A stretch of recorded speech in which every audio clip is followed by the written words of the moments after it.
Welcome to the Murphy, Sam, and Jodi After the Show podcast. And you can also follow along on YouTube. Subscribe to our YouTube channel and see what you're hearing. Maybe a good thing. Maybe not. Maybe not. Jodi looks great. Aw, you guys look great too. Thank you. Thank you. It's Grateful Friday, and I promise we're going to get to some of your emails and gratefuls because we love to hear those. But I want to start with a little story from at the house, a little update. So Taylor and Phoebe, our youngest, have moved back home for a time. And Taylor's job, we were telling you, she works at a doggy daycare. Mm-hmm.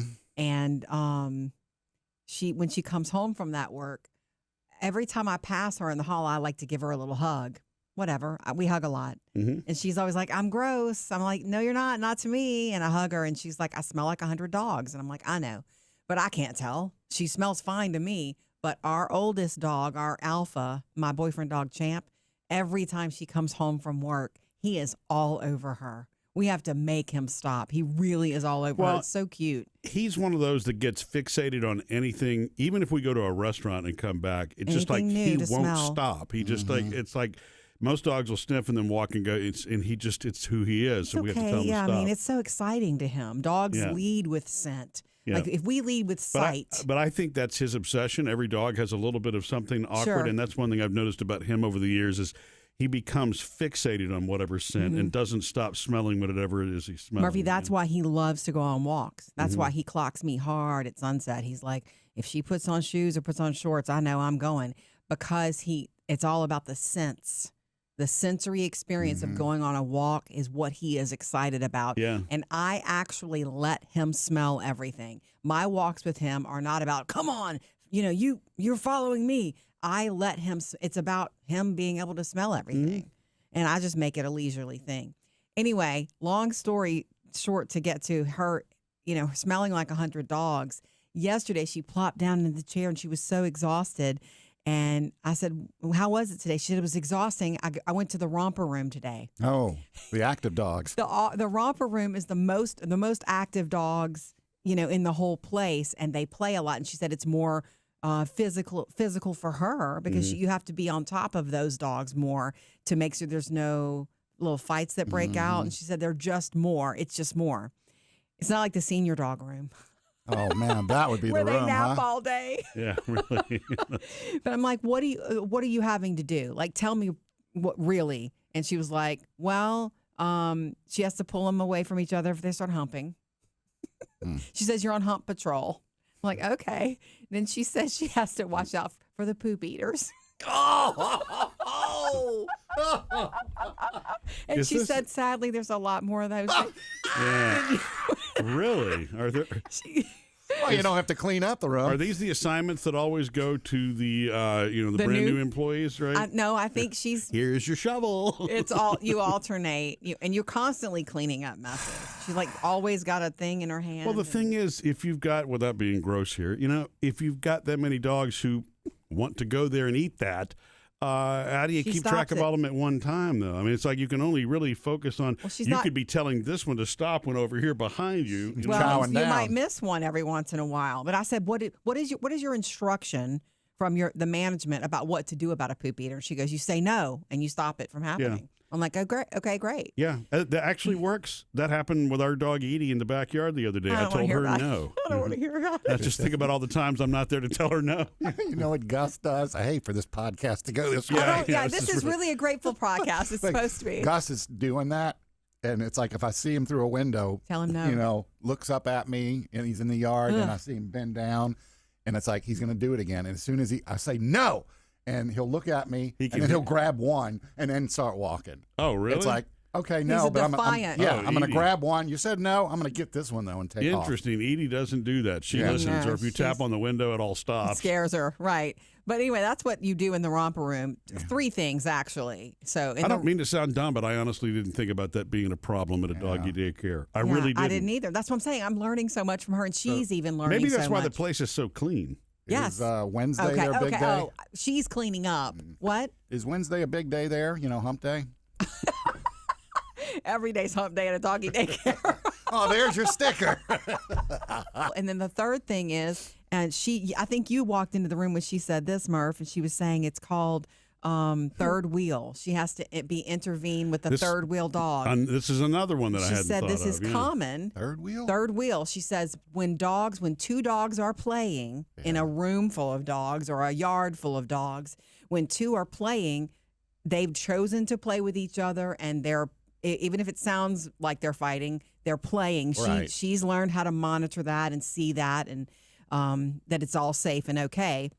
There's always a third dog that wants in on it. Dogs are like, oh, fun. Is there fun happening around me? I want to be a part of it. Hey, guys, can I play? And so she says that once their two are playing, you are supposed to be on the alert for the third wheel coming in, because it almost always happens. And she has to pull the third one away. So what's the third one do? He starts a fight? Yeah, that's what happens. Why pull the third one? They won't let him play? I think, it doesn't go well. She said it doesn't go well with three. Oh. Dogs don't play together well with three. They play together well with two, is what she's been taught. And so they pull them off so that she doesn't have a fight on her hands. Okay. Interesting. Well, you know what? I mean, I guess I remember back in the day when, if you had two friends who were dating and the third person didn't have a date, and it's three of you, at some point the third person becomes kind of the third wheel. Yeah, that's what a third wheel is. It's kind of like when we all go somewhere.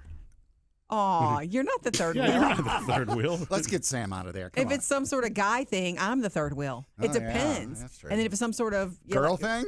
Yeah, Murphy's the third wheel. You're not. Right. The third wheel changes. Right, exactly. If we're fighting, then you're the third wheel. Oh, God. Anyway, I'm sorry about that. Yeah. It's just been really fun to just talk to her about her job when it's fresh on her mind when she comes home. It's just so cute, and she's learning. She really is learning so much. She was telling me, she said, Mom, the baddest dog, the worst behaved dog in the romper room. She said, I'm sorry to tell you this, but it's a boxer right now. And I'm like, it's okay. I don't take that personally, even though she knows I love boxers. It's a young boxer who has not been spayed yet. Oh. Neutered, I mean. It's a boy, a neutered. But it's like, that'll happen. They'll get that dog in line. But anyway, I just wanted to update you on that because there's always something to know. Pass it along for the dog lovers. Ask something real quick about spaying and neutering. Yes. Do you have an easy way to remember which one's which?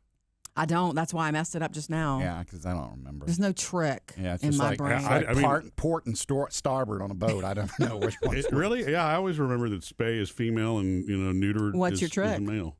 You're just smart? I mean, to me, it's kind of the obvious biological thing that makes it, Oh, one neutered. thing is removed and the other thing is, You want to finish that? The other thing is what? Handled? Spade. Yeah, spade. Okay. I want to get to some emails like we said we would do. It's Grateful Friday. Chris sent this. Just thought for you, Jodi, your French fry or charcuterie board, since French fries get cold quickly. I was thinking about doing a French fry board for your birthday party this weekend with your family. And where did you see that idea? Someone. The interwebs. I don't know, Instagram or something like that. Yeah. It looks fantastic. A French fry board, meaning curlies and crinkle cuts and tater tots. Waffle fries. You show them, waffles, whatever you can think of. No hash browns. You serve them. No. This is all finger food, and you serve it with dips, and you serve it where people can put it on their little plates. Yeah. But it's just, I won't be able to keep that hot for the party. And so I don't know if I'm going to do that. The board will be a surprise for you, Murphy. Okay. It'll be some sort of board on the side this weekend. But anyway, he says, just a thought for your French fry board, Jodi. Use a large warming plate. You can set your temperature and your fries won't get too warm and they'll stay crispy. Oh. And that's true. I guess a warming plate would make sense because they're not going to cook on a warming plate. But I'd need a big one. Yeah. I would need a big one. So I'm talking about, with boards, I kind of go big. And you have to remind everybody, it's a warming plate. Watch Be careful. out. Yeah. The other thing Chris sent in was, I'm Grateful Friday for you guys to keeping me company, keeping me entertained while I'm working. Thank you. Thank you for that, Chris. We appreciate you listening. Also from Amy. She says, Grateful Friday, I'm grateful for letters from my child who is in military boot camp. He'll be graduating boot camp soon and will be overjoyed to have some time at home before he leaves again. Oh, wow. Letters from your child.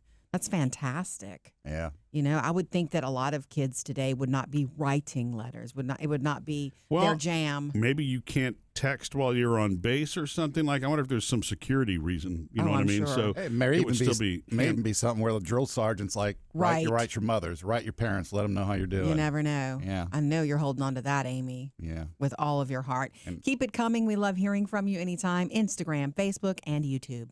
Missed any part of the show? Get it all on the Murphy, Sam, and Jodi podcast.